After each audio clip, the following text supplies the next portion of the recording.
Good evening, I am Deslin Joseph, your presenter for today. Thank you for joining us for SAT TV News. Among the major developments, Mayor clears the air on vendors' broken stalls at Creole in the Park. IICA and conservation organizations create partnership for work in Latin America and the Caribbean. Gaza crisis, Israel ground invasion plan on hold. And in sports, Canefield striker secures easy victory. Details of these and other stories after the break.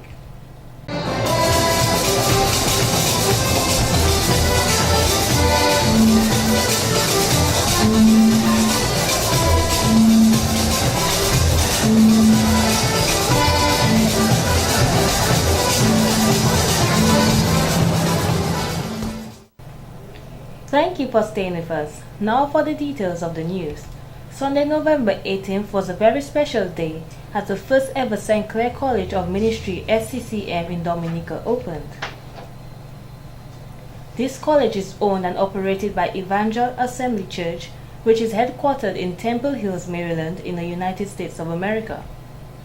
SCMM is a church degree-based program in association with the Theological Division of Logos University located in Jacksonville, Florida. Speaking at the official launch ceremony, Education Minister Honorable Peter Sejar pointed out in these modern times where there is a decay of basic values, there is a need for colleges such as the SCCM. The hope is that you will assist us as government by focusing on the propagation and proliferation of Christian values and solid morals. I therefore wish to commend you on such an initiative and to welcome yet another such institution in the Commonwealth of Dominica, bearing in mind that the economic and social well-being of our beloved country is indeed a reflection of the spiritual health and soundness of its people. He says the government of Dominica and his ministry will put their full support behind the SCCM to ensure it survives 100 or more years. Mr. Sejar says as a faith-based organization, it is paramount that the SCCM mentor people, train and teach them just as Jesus did to his disciples. He advised the management to use the most effective means to teach this nation, bearing in mind that without a successor there is... Let me call on all Dominicans to take advantage and maximize on the opportunities that are created. This is an indigenous ministry, an indigenous college, and so the onus is on us to support and encourage Dr. St. Mitchell and his board of directors. I wish you every good success in future endeavors, and may God bless you and your ministry. I thank you very much. Keynote speaker Dr. St. Clair Mitchell, Chancellor, says this college will train people to be high achievers. God created you with limitless potential. We should always soar, glory be to God. Don't aim just for the skies, aim for the stratosphere. Hallelujah. This nation is yet to see, your community is yet to see what God will do with you if you are dedicated to the cause of self-development and personal growth, if you are dedicated to making a difference.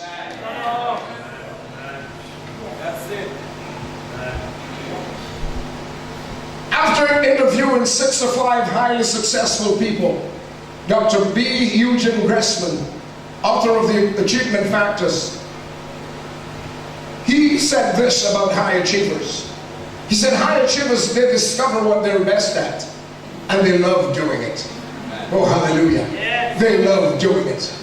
The school offers diploma, undergraduate and graduate degree programs in the field of theology and related fields.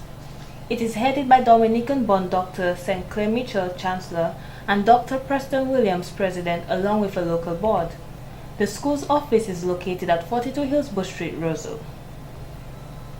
And in more local news, in an effort to protect citizens, the Ministry of Health, in collaboration with the Environmental Health Department, has some prevention measures for dengue in Dominica.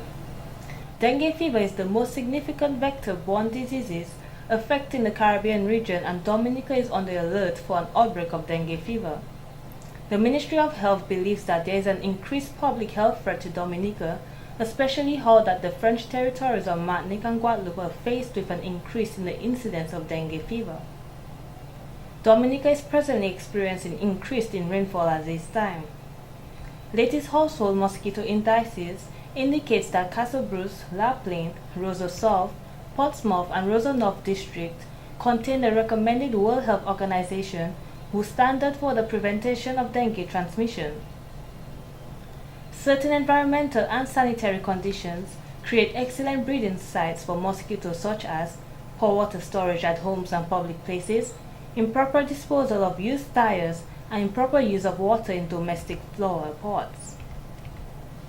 Others include the presence of garbage containers collecting water in private and public places, crisis collection of solid waste in many communities, and overgrown vegetation on vacant lots. The Ministry of Health has developed an integrated management and action plan and is launching a public campaign to prevent and control problems related to mosquitoes. In addition to increasing the number of inspection activities, a series of health education activities are organized to encourage and promote community participation in mosquito prevention and control work.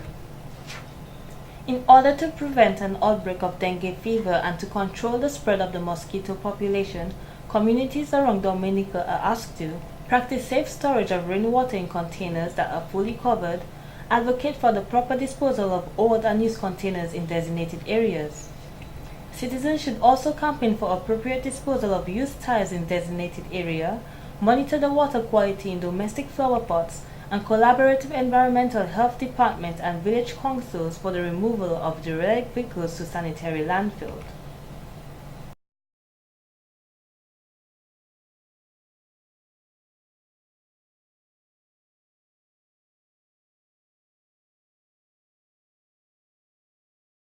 And in more local news, according to the parliamentary representative of Roseau Central, Mr. Norris Prevost, on November 7, 2012, the Executive Board of the International Monetary Fund, IMF, concluded the Article 4 consultation with the government of Dominica.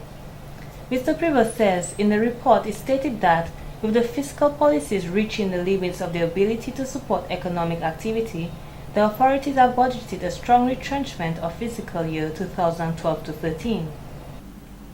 This is a very serious statement. A strong retrenchment. Some people, I believe everybody knows what retrenchment means. Retrenchment means cutting back on the workforce, laying off of workers. We want to state categorically that the United Workers' Party, given the hard economic times and given the severe commitments that the people of Dominica have been under and have to meet for the longest while, United Workers' Party does not support any retrenchment of workers in the near future. He added that he is concerned that the government has not brought this to the attention of the unions since they have been negotiating and the unions have reduced their demands from 7% to 1%. They have been very reasonable, and without even mentioning to them that government is planning retrenchment, government has categorically told the IMF that part of their strategy for 2012-2013 is strong retrenchment. We condemn this action by the Labour Party government, and we are asking the government to let the people of Dominica and the workers know how many workers are they planning to retrench and in what areas. I believe the people have a right to know, the workers have a right to know that if the government is planning retrenchment. Mr. Prevost says he would like to know why the government has not communicated this to the unions because their employees are the ones that will be affected. To be communicating to the IMF that you're planning retrenchment and not communicating to the representatives of the workers that you're planning retrenchment. I mean, clearly the economy has been declining, but government has been saying that the economy is doing well. So if the economy is doing so well, then why are you planning to retrench workers? This is not good. And to us, it's not showing good faith. The unions have been reasonable, conditions are difficult, and we're asking government to find other means to pay the workers and to keep everybody employed. Any government which is unable to keep the economy operating at a level that it can pay the workers, that government should go. So if the government finds itself in a position right now where the economy has gotten so tight, so critical that it cannot pay the workers, it should let the workers know and the government should resign. He added that if the economy is at a state where the government is not able to pay their workers, then they should let their workers know. Mr. Prevost says there is no point announcing it to the IMF and not the unions. He also said that the facts have shown that the economy is declining. They do not expect the economy to grow more than probably 0.5% in the coming year. However, this is not what government has been telling the public. Government has been telling the public that the economy is doing well. So what government is saying and what exists in the economy do not mesh. On the other hand, government's failure to inform the workers smacks of bad faith. Mr. Prevost hopes that the government will be committed to putting their workers first, as well as managing the economy the correct way. And in more local news, Mayor of Roseau, His Worship Cecil Joseph, is stressing that the Roseau City Council had no part to play in the dismantling of vendor stalls outside the 10th annual Lime Crawl in the Park event. The incident, which took place outside of the Dominical Public Service Union building, DBSU, on Tuesday, October 23rd, saw a number of police officers dismantle a number of vendors' tents. Mr. Joseph said that what the officers did on that day was wrong and should not have happened. He said that the officers had to seek further information from the City Council when the vendors indicated to them on numerous occasions that they received permission for that organization. However, he says that the police did not consult with him or anyone from the City Council to find out what was going on, and they acted on their own. Never spoke to us, never sought our permission to go to break down the stalls. I think the police may have reacted out of proportion. I think the police may have reacted by virtue that they may have gotten some information from some authority. It was to me a very sad day when that happened, because these vendors were not illegal. These vendors got the permission of the Roseau City Council. The upset vendors said they paid $150 to the Roseau City Council for permission to vend at the location and were not aware that they were doing anything wrong. Many of them complain of trying to make $1 to feed their family, and this is how they are being victimized. Others said the country is very rough and they are trying to stay on the right side of the law by vending, yet still are being pressed by higher authorities. Mr. Joseph said the vendors were not refunded, but their accounts were debited for vending outside the venue of the World Creole Music Festival. And I've heard, as a matter of fact, yesterday I heard from someone who told me that a police officer said to him that I was very dishonest because I was the one who sent them to do that. I want to condemn that statement. I want to make it very clear, very, very, very clear, that the city mayor, in the person of Cecil Joseph, never ever had any conversation with any authority of that of Lime or of that of the police department to request that the vendors be moved. I want that to be stopped, this rumor to be stopped, because we have to all accept our wrong when we have done wrong, and I think that's the only way as a country that we can move. Mr. Joseph pointed out that instead of the officers seeking reasons for their wrongdoing, they need to accept the fact that they may have done things wrong in that situation. He added that when he, as the mayor, makes a mistake, he does not beat his chest like he has all of the right answers, which is not right. I know which police officer who said so. I don't think it is right on camera to say that. I know the person who told me so last night in the presence of another individual. And I think that if any police officer is to say this again, I will then take some serious legal action on that police officer. So you're saying, in other words, he's tarnishing your reputation in terms of saying something that you did not have any involvement with? It is not only tarnishing my reputation, it makes me sound like I'm dishonest to the vendors it makes me feel that I have given permission to the vendors, and I knew that I didn't have to give permission to the vendors. That's what it makes it sound. And I want to say that the Roseau City Council has the authority to ensure that vending trade is continued. Mr. Joseph says the City Council has always worked with the police, which has seen in the 9-year success of the Creole in the park. The mayor said if management of Lime or the police department had any changes done towards vending for Creole in the park, they should have consulted with the Roseau City Council, which would have avoided the unfortunate incident. He stated no business nor should any organization try to do anything in the city of Roseau without getting the City Council on board to be partners or to get their views on such matters. He said if this is not done, it will cause problems and misunderstandings. When questioned about the motive for the action, Superintendent of Police for the Roseau South District, Yvonne Alexander, said this was done as vending in the area was threat to the proper management and control of traffic during the event, and the area was never open for vending.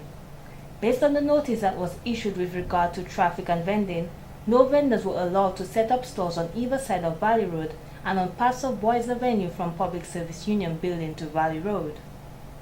We now go to Nisha for a special report.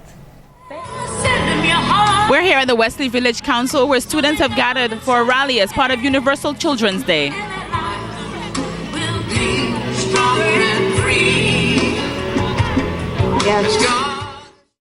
November the 20th was observed as Universal Children's Day, and in Dominica, the Social Welfare Division, along with the Wesley Village Council, put together a rally in Wesley to mark the occasion.